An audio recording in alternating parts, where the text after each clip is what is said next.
Kuidas reaalselt maastikul Eesti kaitsetööstuse tooted ja teenused toimivad, sellest sai täna ülevaate keskpolügonil toimunud kaitsetööstuse demopäeval.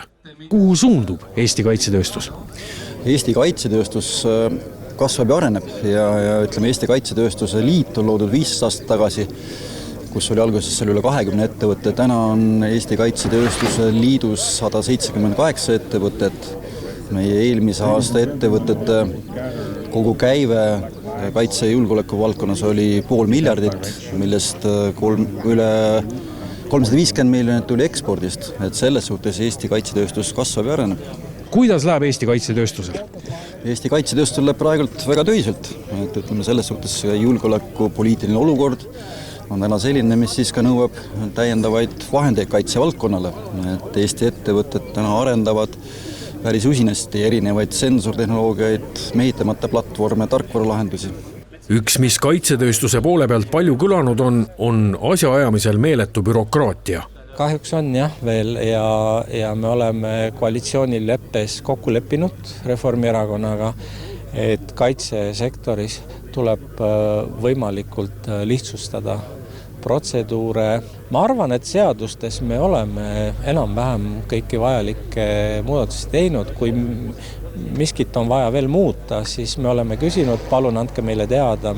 Ükski asi riigikaitsekomisjoniga Riigikogu taga ei jää. Me teeme need vajalikud muudatused ära, et kogu tegevus vastaks seadustele.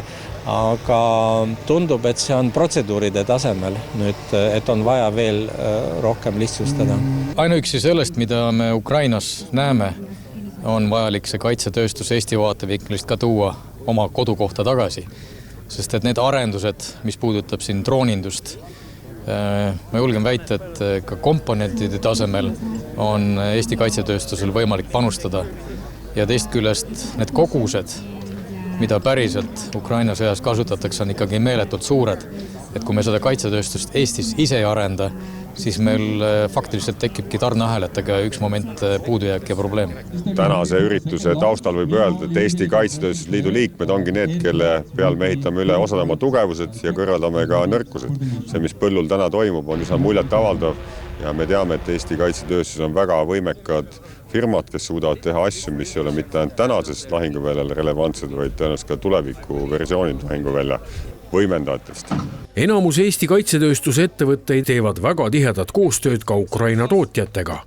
We are changing experience, we are cooperating in production, so it's very important for us and for Estonians. So we got a lot of experience. Estonians got their own experience, so it's very important to cooperate like in the military. We always cooperate with our allies to change our experience.